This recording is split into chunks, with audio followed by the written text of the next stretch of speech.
All right. Thank you so much, Vanessa, for that introduction. And sorry, might just cough here and there. Apologies for that. So first, we need to look into what vulnerability management is at a whole. We generally need to look at several different factors that will determine the full vulnerability or full remediation cycle within the vulnerability management. So as you can see here, generally the workflow of managing vulnerabilities is as follows. Is as follows. First is preparing for the scan. So the first step of this is we need to determine the scope of the scan. We need to firstly identify the targets for the target systems, networks, or IP ranges that need to be scanned. Secondly, we also need to configure the network scanner that we have, that we use. And this is essentially where we set up the scanning tool with the appropriate settings, setting the scan types, whether you want a full scan or a targeted scan, scanning options, as well as scan frequency within your environment. The second step is conducting the scan. So now after we have configured the tool, after we have configured the scanning tool to scan our environment, then we need to initiate the network scan. So as you can see, this could typically take 1 to 3 days. And from here, we run the network scanner tool to identify the vulnerabilities and security weaknesses in the designated target areas. And one factor that needs to play into this as well is the scan duration. So this essentially allows the scanning process to complete, and this may vary depending on the size and complexity of the network being scanned. Then after the scanning has been complete, then we need to analyze the results. We need to review the scanning results that have been generated by the scanner. And here we analyze the output generated by the scanner, which typically includes a list of vulnerabilities discovered, their severity levels ranging from either critical all the way down to low, and also the affected systems, as well as potential impact. But then also, we also need to now map these vulnerabilities that have been discovered. And this is where we prioritize them in terms of risk levels. So this is where we classify the vulnerabilities based on severity. As I said, typically the severity levels range from critical all the way down to low. And this is for us to focus on the most significant threats that could have a huge impact or a large impact within your environment. But then we also need to validate those findings. We need to cross-reference the identified vulnerabilities with known security vulnerabilities and ensure the accuracy of the results that were produced by the scanner. Now the analyzing phase could typically take 2 to 3 days, but this essentially depends on the vulnerabilities returned and analyzed from the scanner that you chose. Then the fourth step is to assess the risk. So we need to conduct a risk assessment. This is typically what happens after the analyzation of the results from the scanner. We need to evaluate the potential impact of the identified vulnerabilities on the network infrastructure, systems, as well as the data. We also need to determine the exploitability. So we need to assess the likelihood of the vulnerabilities being successfully exploited by threat actors. But then we also need to consider the context. We need to take into account the additional factors such as network's criticality, potential compliance issues, and business impact when prioritizing vulnerabilities. Because at the end of the day, when we have discovered these vulnerabilities, when you have analyzed the results, um, when we have analyzed the results and the vulnerabilities discovered, we also need to take into account the context in which that is applied in a business case. Then typically after that is the remediation and the mitigation phase. You need to now develop a remediation plan. You need to create a plan to address the identified vulnerabilities, including prioritizing fixes based on the risk assessment. We also need to very closely coordinate with stakeholders. We need to communicate our findings and provide a remediation plan to relevant teams such as system administrators, network engineers, software developers, um, and other team members that are relevant or other stakeholders that are relevant um, within this case. Then, after we have communicated with the stakeholders, we then need to implement the fixes. We need to apply the patches that we have researched and have found to patch the vulnerability that was discovered. We also need to provide updates. We need to correct the misconfigurations to remediate these vulnerabilities. So, this may involve deploying security patches, updating software versions, reconfiguring network devices, or strengthening access controls to different resources and data within that environment. But then after the vulnerabilities or after the patches have been applied to those vulnerabilities, we then need to retest and verify. So after applying these fixes, we need to identify, we need additional scans to test and ensure that the vulnerabilities have been successfully addressed and no new vulnerabilities have been reintroduced. So the remediation and mitigation is the most intensive part of this process, typically ranging from 1 to 2 weeks. And then after the patches have been applied, after the remediation plan has been completed, then it's time for reporting and documentation. So we need to document the process. Very important that we maintain records of the scan results, risk assessments, remediation activities, and any other relevant information. We also need to generate reports. We need to prepare a comprehensive report summarizing the scan results, vulnerabilities, risk assessment findings, and remediation actions taken to patch those vulnerabilities. We need to share these reports and findings to relevant stakeholders, such as your IT teams or your auditors, to ensure transparency and facilitate decision making. Then finally, the last step is to review and continuous improvement. After we evaluate the effectiveness of the remediation plan for those vulnerabilities, we need to assess the overall effectiveness of the vulnerability workflow. We need to assess the network scanner that was used in identifying and mitigating vulnerabilities. We also need to incorporate feedback. It's very important that we gather input from relevant stakeholders to identify areas for improvement and make necessary adjustments to the workflow or scanning process. Then we need to update vulnerability management practices, where we need to stay up to date with emerging threats, new vulnerabilities, and industry best practices to enhance the vulnerability management program. So, so these timelines that you see on the presentation, these are based on a dedicated vulnerability or cybersecurity specialist dealing with vulnerabilities in an organization with an average of 1,000 devices that are mixed, that are a mixed bag of endpoints, servers, as well as network devices. This essentially means that the 3 to 4 week scanning cycle actually tends to be 5 weeks, or 5 weeks worth of remediation efforts from the point of the new scan. So this is exactly what brings, this is exactly what brings into this issue around vulnerability remediation processes of today.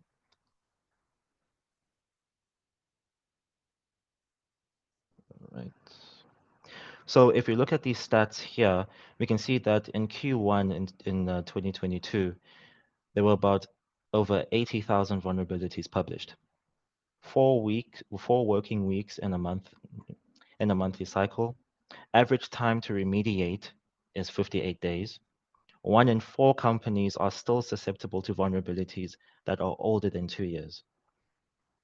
There's now been an increase in third-party applications being used, and these are mostly being targeted. And we also see that patching is considered an IT task. So with all of these issues that have been pointed out, there's one major issue, and that the current vulnerability workflows just don't work. A lot of IT teams and security teams face a lot of backlog when it comes to vulnerabilities that they are that are continuously being generated throughout their working days.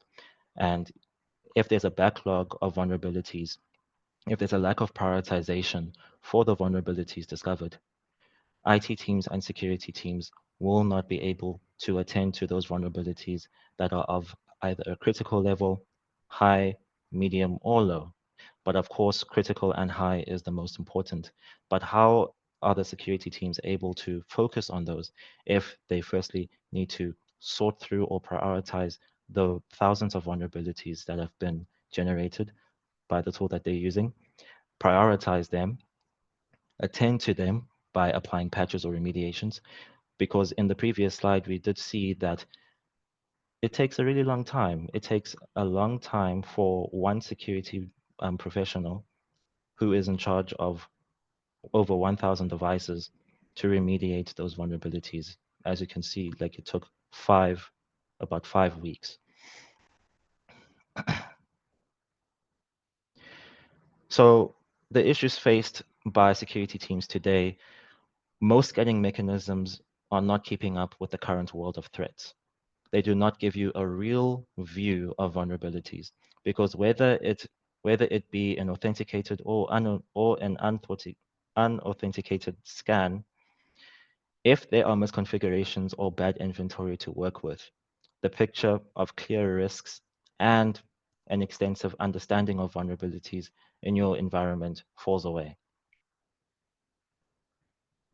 The next thing is the remediation cycles, meaning that an already stretched security team in most organizations is now on tighter timelines where vulnerabilities get left for the next cycle due to interrupted workflows. If new reports with new vulnerabilities are being published every 3 to 4 weeks, which is a remediation cycle taking your team 5 weeks, the team will end up being left behind those remediation schedules. And this could open the organization to even higher levels of risk. We also need to deal with the issue of false positives. When there's a lack of discovery and context or even misconfigurations, there will be most likely false positives. There's nothing more irritating than working on a vulnerability that when after working through it for a couple of hours or a couple of weeks, you discovered that this vulnerability at the end of the day doesn't provide any form of risk decrease for the environment or for that environment, which is why when it comes to false positives, this could lead to vulnerability and security spending more time on qualifying vulnerabilities than actually remediating them. Hence, this will increase or open the organization to higher levels of risk.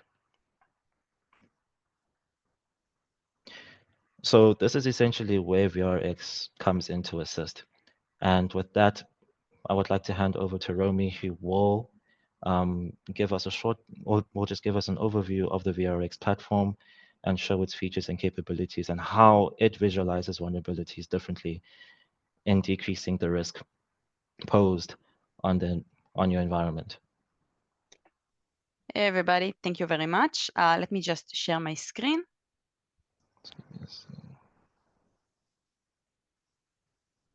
Thank you. Can you give me access to share my screen? I don't have the access. All right.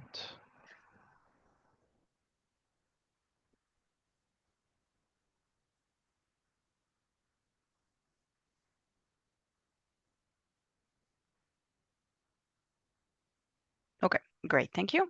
Let me just share it. Hopefully everybody can see my screen. Yep. Okay, thank you. Great.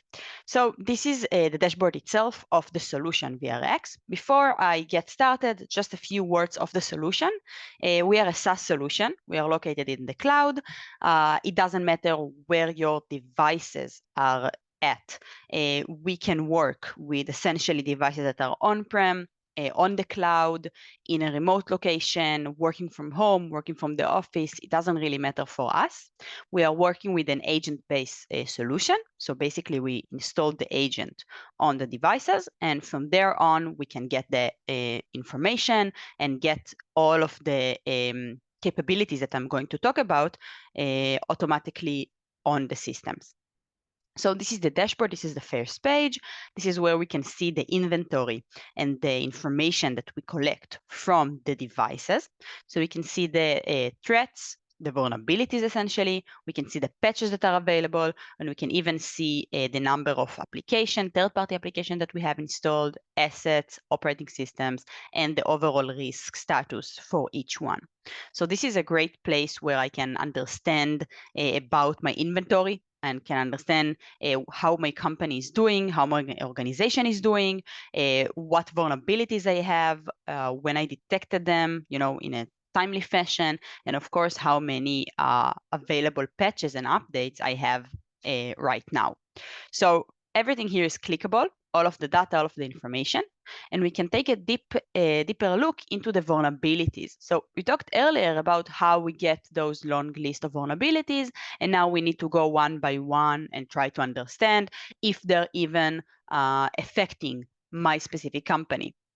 So with VRX, we are doing this automatically. So of course, the detection is done automatically. So every new vulnerability will be detected automatically without a need of a scan. It will just be shown here under the active CVEs. And you'll be able, of course, to get more information.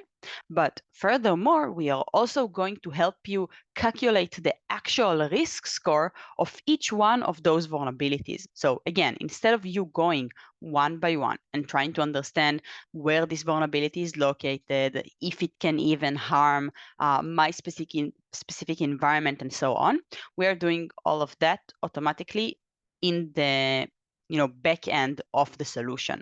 So this is what we call X-tags. It's a contextual-based prioritization that we are working alongside, of course, of the detection. So each time we detect a new vulnerability or a new application, we are going to calculate the actual risk score for this typical vulnerability against the organization that we are installed on. And how we are going to do that is based on a lot of tags, this is how we call them, X tags, that we collect from the organization, but also from outside sources. So you can see here a few examples, like how usage. So is the application being used frequently? Admin usage, is the application running as administrator? And furthermore, you can see if the application has an exploit already, if it has a vulnerability that is potential exploit, or is the exploit exposed to RCE, remote code execution, or DOS attacks? So all of those data points we collect and calculate together to give the customers an actual look at the organization based on what vulnerability or what application is the most severe or the most high risk in the specific organization. So right now we can see that based on the tags in my organization right here, I have 30 high-risk application that I need to focus on right now. So you can see that here, if we go to the vulnerabilities, I have a bit more than 2,000. So this is a very large amount of vulnerabilities that I'll need to go one by one. But after the prioritization engine, we are left out with only 30 high-risk application that we need to focus on and fix in order to get my organization to be on a better security standpoint, let's say. So I can, of course, explore all of this data, and I can click and I can see the application, the third-party application based on the risk score. I can also view them as a table and just scroll to see where I'm at. And of course, I can get more information about each one if I would like to understand where the risk is located. So let me take, for example, the 7-zip. I can go to the VRX analysis.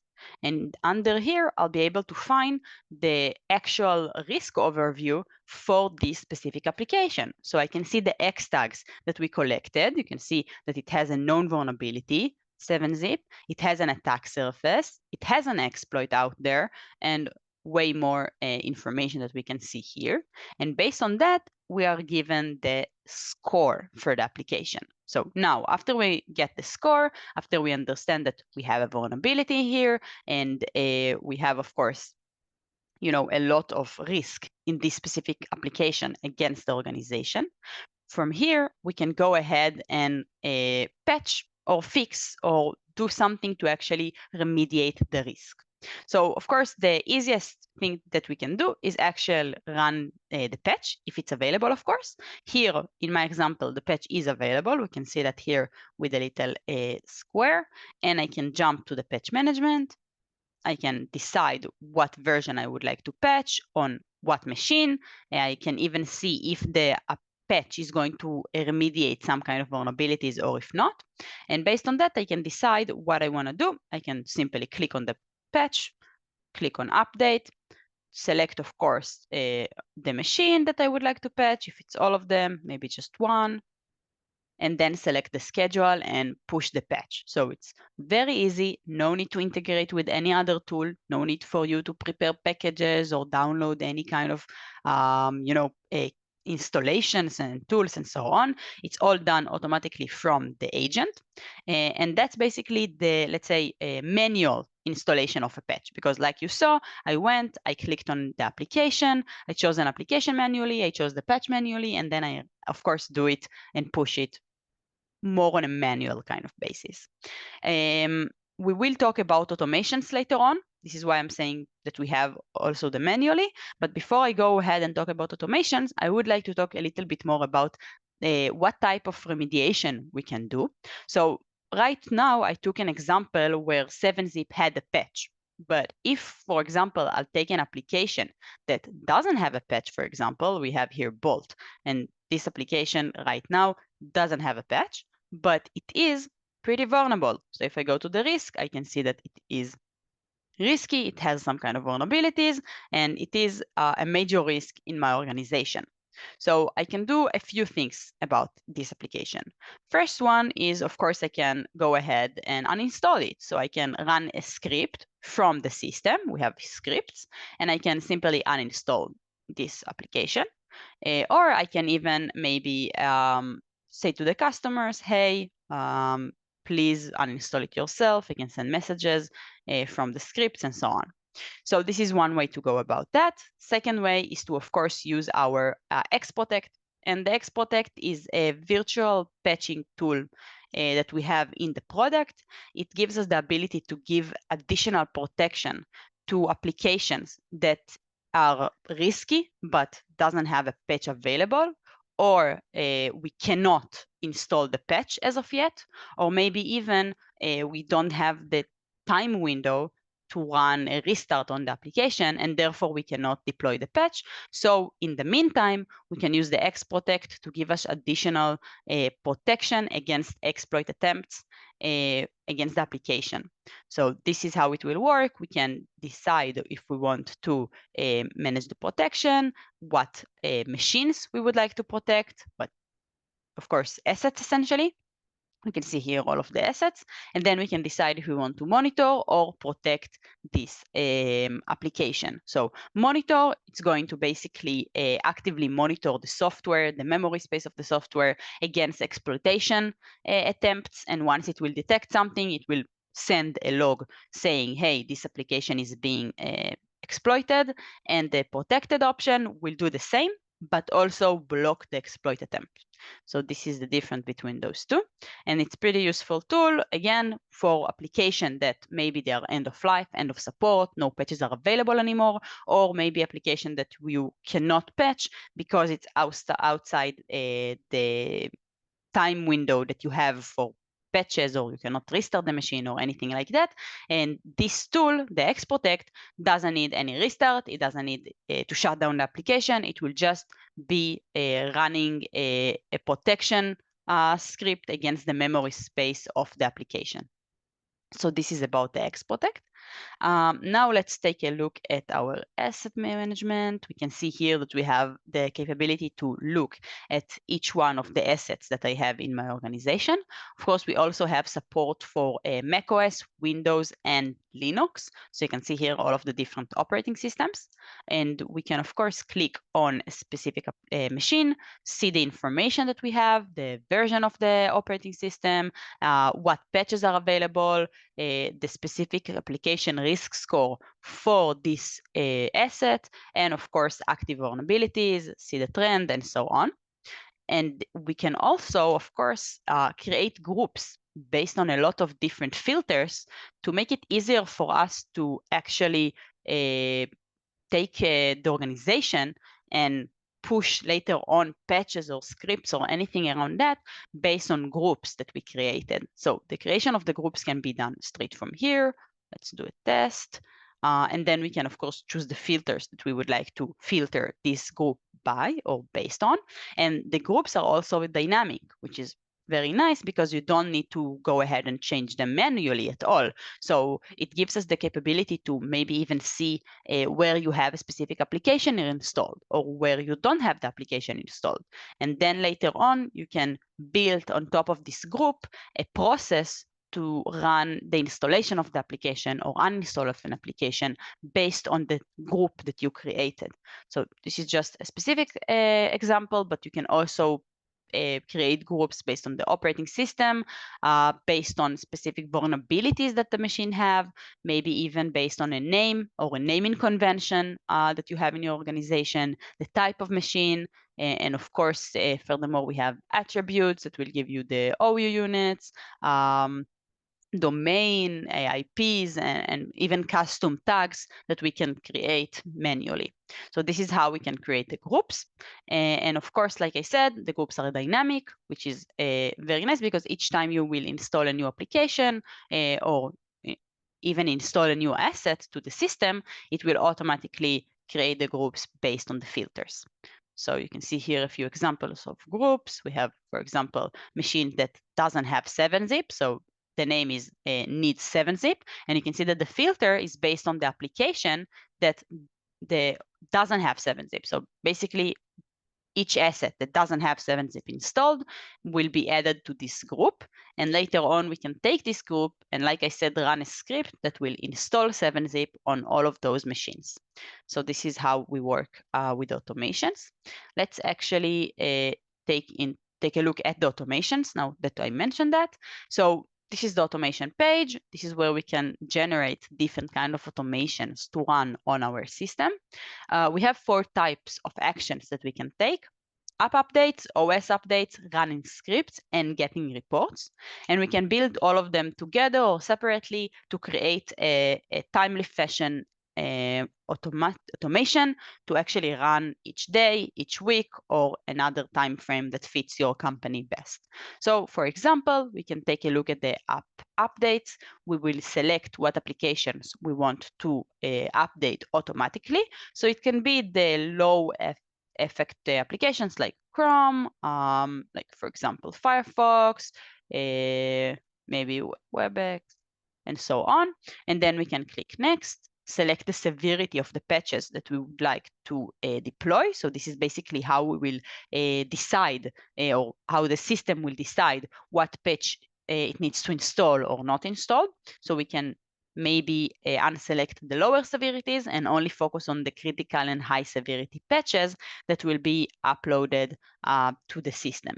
So basically we can see here that I only selected the critical and the high severity, and then I can even decide if I want to automatically reboot the machines after the patch is deployed. So we can also turn this on, play with the settings, add a custom messaging to the user, give the user the ability to cancel the reboot or just postpone it, and really play around with the selection of how we want to run the reboot. And after we decide on the action, then we, of course, go to the targets. So this is where we can select groups, for example, of devices, or maybe just select specific devices that we would like to run this action on. When we go to groups, you can see that we have the names, of course, and we also have the filters. So based on what they are filtered with. And then we can, of course, select the group, click next, and select the scheduling. So again, the schedule could be pretty much whenever you want. You can set it up to run once, to run monthly, weekly, and even on a custom base. So a custom base could be pretty useful for maybe after patch Tuesday, if you'd like to run a patch each month after patch Tuesday, or maybe a few days after patch Tuesday, and then you'll be up to date with your Microsoft patches. This is one example that we can take. And also something else that we can do from the automation is running scripts together with the patches, or maybe standalone scripts. So if we go ahead and look at the scripting we can see that we have a public templates here that we provide customers. You can see that we have a large amount of numbers of scripts that we provide. We can also filter them based on specific tags. So for example, if I want to find some kind of an uninstall script, I can simply search and it will give me all of the uninstallment scripts. So you can see that we have a few. We have for specific applications, but we also have for MSIs, for example, if we want to uninstall them, or maybe you can even create your own script. So you can take one of ours, for example, let's take the Firefox. You can see how it's built and then basically build your own script based on what is necessary for you. So you can see here we have for Windows and we have for Mac the uninstallment script for Firefox. And basically we have a remove Firefox PS, we upload it to the machine, we run the command, and that's it. But we also have scripts that can help with different things, not just uninstallation. Maybe we have scripts that can help us even remediate vulnerabilities. So before I talked about the vulnerabilities and of course the scripts, I mentioned that we have a few things that we can do when we have an update available or a vulnerability on an application. So one of them is to run remediation scripts in order to fix the vulnerability itself. So in some use cases, maybe the company or the vendor is not going to release a patch or doesn't have, a good record of releasing patches on a timely fashion.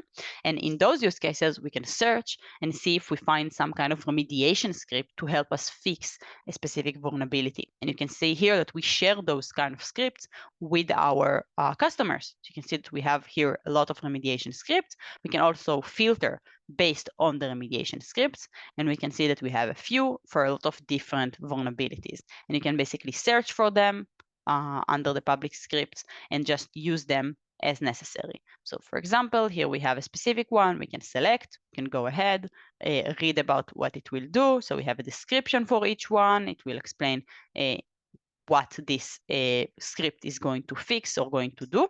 And then we see the script itself. You can of course take a look, see if it's available for Linux and for Mac as well. And then you can go ahead and run it on your device as necessary, of course.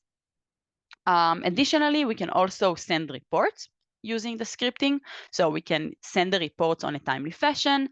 We can do that after a patch is being done or after a script is being run. And then we can get this information straight to our email addresses. So basically, if we want to get a report on for example, the activity log, we can go to the detailed activity log report, select it, and then basically set it up to be sent to an email address and decide what file type we would like. And then basically this will give us the preview, and we can get this list to the email on a timely fashion. So for example, if we want to run and get reports each end of day or each end of week, we can set it up when we would like to get the report at, and basically just run it on a weekly fashion and get the report weekly. So basically, this can help us keeping, get better information on a better time fashion instead of logging in and looking each day. So this can help us based on that. After we, of course, run actions or automations or anything at all, we can jump to the activity log. And here we can see what we did and what is the status for each one. So we can see here, for example, I run a patch on a Firefox. I can see that it's under notice because the action time expires, so this machine is turned off. But basically, this will give us the status for each one of the actions that I took and did in the machine, in the system. And we can also see if it's failed or if it's under notice, we will get information about why this process or why this patch is either under notice or failed, or if it's successful, it will just say that it was successfully installed. We also have, of course, the upcoming log, which will let us know when an action is going to take place. So this is under the automations. We can see here when each action is going to actually be running. We also have an audit log to see, of course, when was an automation created, who created it, when was a user logged in or logged out, or when was an asset deleted, and so on. And of course, we have the event log, which this is basically where you'll see big events like a vulnerability that is detected, a new application that is detected, or maybe even you will get the log for the X-Protect that I talked about earlier. So it will look like something around this. So it will be called process memory abuse. It will say if it was protected or monitored, and then it will give you information about who ran the exploitation, on what asset, and what application was attacked. So this is an example that we are running. For example, here you can see that we run some kind of like system process abuse, and this was protected with VRX. So this is around that. Now let's take a look at the reports again. I talked about the reports when I talked about the automations, but just a few more words. We also have flat reports like I showed before, so the raw data ones, but we also have graphical reports that we can use. So those reports are better for upper management. They don't usually want to see the details and the data, and this will give them the ability to see the information on a more of a graphical way. So we can get, for example, a security timeline and send it out to a specific email address that you will want to send this information to. Last thing, if we go to the settings, we have a few things here. User management, the ability to, of course, invite users to the VRX console. You are able to invite them and give them specific roles. So we have owner, admin, viewer, and this is the roles that you can, of course, provide.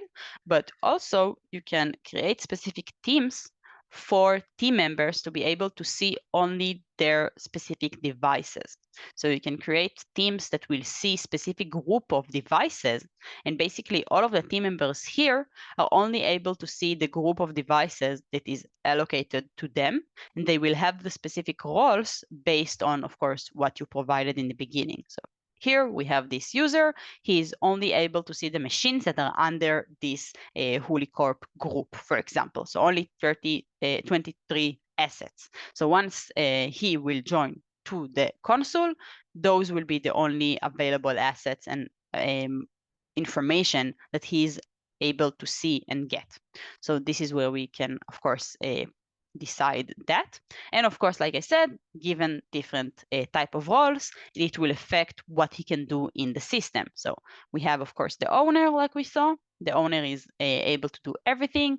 Admin is able to do everything, just not change and invite new users. So he's not able to touch the user management. And then we have viewer, which will allow us to only view the data and not actually run any kind of, let's say, patch or scripts or anything around that, only get viewer information. So this is what we can do from here. And of course, integrations. We have built-in integrations for Splunk and Sumo Logic, so SIEM solution. We can also integrate to other SIEM solution using syslog that we have here. We also have our API, which is bidirectional. It can help us get information or push information from the console, and also SAML2 if we want to generate an SSO.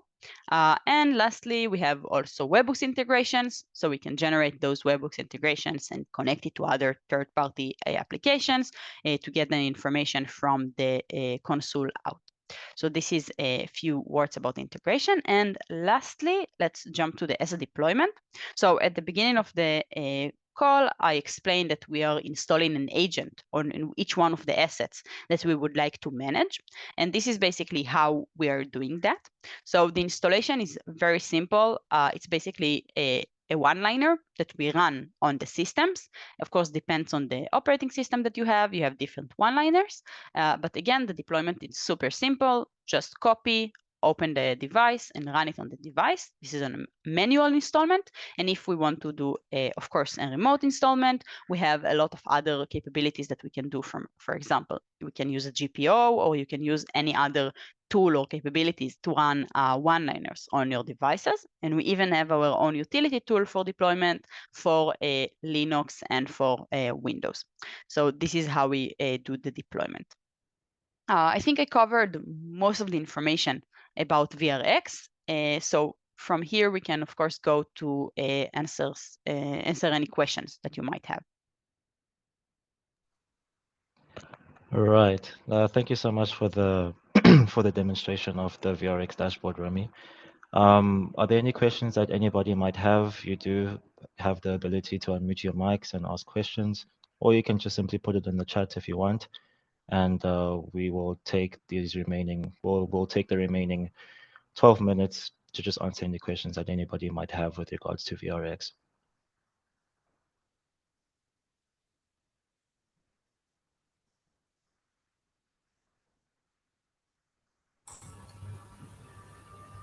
Hello, can I take this one? Can I ask a question? Yeah, go for it. Yes. How do I know that the patch that is getting deployed is the actual correct patch? That's a good question. So basically, before we even give the customer the ability to download patches, we check that the patch is an actual, legit vendor patch. We look at the hash, and we only give the ability to download it if it went over all of our checks.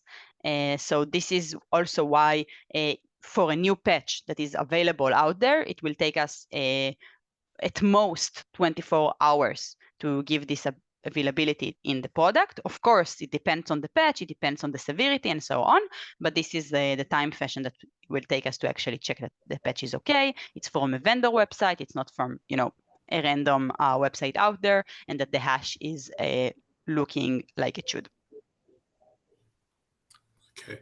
And if I can ask a follow-up, if you don't mind. Mm-hmm. Yeah, so you said at most 24-hour period, right? The vulnerability would still be active. Is there any way I can go about mitigating or that specific vulnerability whilst you guys are doing the check on the patch? Sure. So basically, like I said in the call, if the vendor released the patch, it will be available to you up to 24/7. It will usually be way less. So usually we give the patches even up to an hour after the patch is available from the vendor. So in these use cases, you really don't have anything to do in the meantime, because of course, once you have the patch, just run the patch. But if we're talking about until the vendor is going to release a patch, which sometimes takes even weeks, and in the meantime you are left out with a vulnerability, in this time frame we have a lot of different things that we can do. So for example, we can go ahead and run a remediation script using our scripting engine, or we can use our X-Protect, which is the virtual patching, to protect the application in the meantime until the vendor is going to release a patch. Thank you so much for that. Yeah, no problem.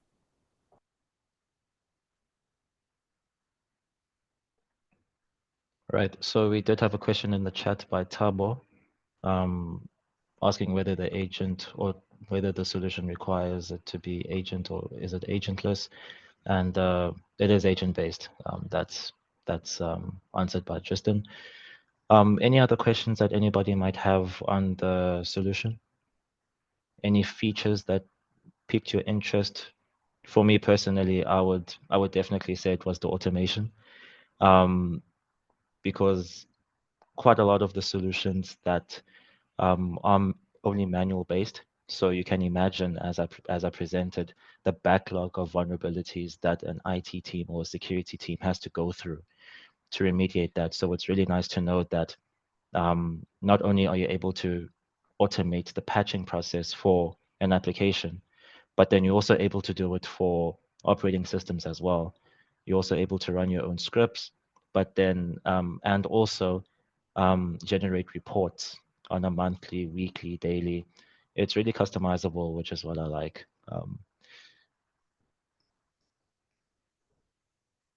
Maybe are there any, I don't know, maybe there's something that you want to ask with regards to one of the features like X tags, anything that anybody has questions on?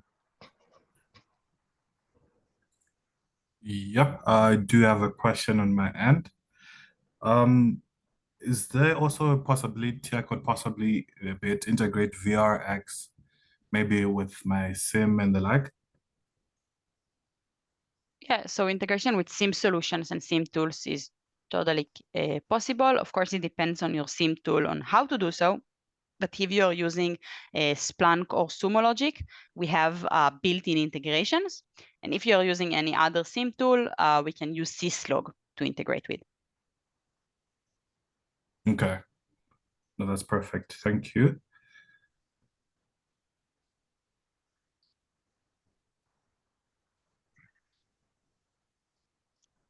Hi guys, how would we go about testing the solution?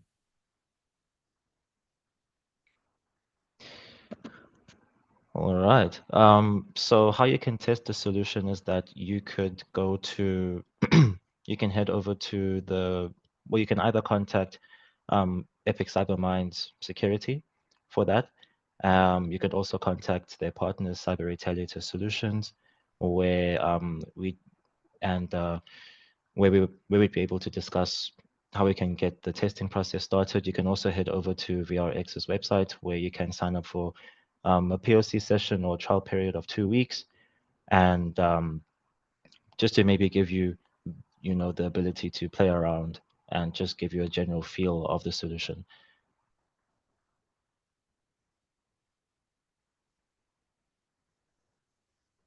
And then there's a question in the chat by Emmanuel. Does VRX cover all assets in our environment, including cloud, on-prem, and remote endpoints? Yeah, so basically we do cover all of those. So like I said in the beginning, it doesn't matter where the asset is located, as long as we can install the agent on the asset, there is no problem to manage it. Great. Emmanuel, does that answer your question? Yes, thank you. Nice. We do have only 5 minutes left of the session. Maybe what I want to do, or what I essentially want to do, is just maybe leave these 5 remaining minutes just to maybe, oh, is there a question from someone? Jacob? Yeah, if I can ask a question again. Sorry for seeming like I'm doing too much here. In terms of automation, there was once an engagement that was had with a potential partner customer about a use case of automating everything, right? If a vulnerability gets spotted, they wanted everything to be automated. They want the solution essentially to do everything. They don't want to open the dashboard. So from a vendor perspective, is this something that you would generally recommend, or is it a use case that you've come across, or is there a how can I put it, a mandated almost process that you would prefer that we would follow should we take the solution on? That's a great question. So basically, of course, each company is different, and each customer wants something else. I had a chance to work with customers who wanted to just patch everything. It doesn't matter what, just run the automation and patch. And this is one approach. Of course, it depends a lot of the time, it depends on what they are actually using in their systems. If those systems are used for development or for production, I would less recommend just patching everything because we sometimes need to run tests. We can also automate the testing environment and the testing of the patches, but we'll need to be a bit more careful and not just patch everything at one time without any care the word. So usually I suggest customers to, of course, build a few groups of devices that, of course, one group could be patch everything without a problem. Second group could be production environment or important assets. And the third one could be testing environment. And this way they'll be able to build their own automation based on, of course, the specific group of devices that they are going to patch. So if it's their PCs, for example, it's less likely that a Chrome patch is going to cause any kind of problems. So this patch could be run automatically at any given point. But if they're working with patches on Python or with applications that are very, very important and very specific versions are needed, then I would be less likely to say just patch it, and more likely to say let's first test and then run it on the production, of course. Noted. Thank you. Thanks for it, Romy. Uh, Yeah, it's Tristan Governor here, everyone. I know I was incredibly talkative in this session, but I just wanted to mention that you can most definitely POC or POV the solution, reach out to the Epic Cyberminds team, and they would be happy to arrange that for you as well. Yeah, 100%. So you can definitely reach out to Epic Cyberminds Security to to get the POC session going, and just to take these remaining 2 minutes, just to showcase the business highlights of VRX. So as you can see, that vulnerabilities are not prone to one specific sector. Many different organizations in different sectors all face this issue of going through or sorting out their vulnerabilities within the environment. So we can see that within the financial and technology sector, we see names such as Solar Edge, Samsung, APS Bank. We see with the industry and infrastructure, VW, ABN Bev most notably, and the public sector, as well as the service provider and others. We even see Pizza Hut as well, who have used VRX to manage their vulnerabilities for their environment and for the assets that they have and that they use. And with that being said, I believe that I only have 1 minute left, so I'm just going to wrap things up and just inform you that you can start the POC session. Just contact, you can just reach out to Epic Cyberminds. From here, just load the, right. So you can reach out to them at info@cyberminds.com, and then you can also reach out to them via this number. And yeah, with that being said, thank you so much for everyone who had the time to join. I really hope that this webinar was informative, and that when it comes to sorting through vulnerabilities, that there's a solution out there such as VRX that will be able to give you an easier time, or give your teams an easier time to manage those vulnerabilities, so that you don't face any backlog. You don't face the risk of being exploited due to the massive gap in remediating those vulnerabilities and patching. So any questions that you might have, reach out to Epic Cyberminds via this email. And yeah, I'd like to conclude this session. Thank you so much, everyone. Thank you. Thank you. Thank you. Thanks, everyone. Thanks, everybody. Thanks, everybody. Bye-bye.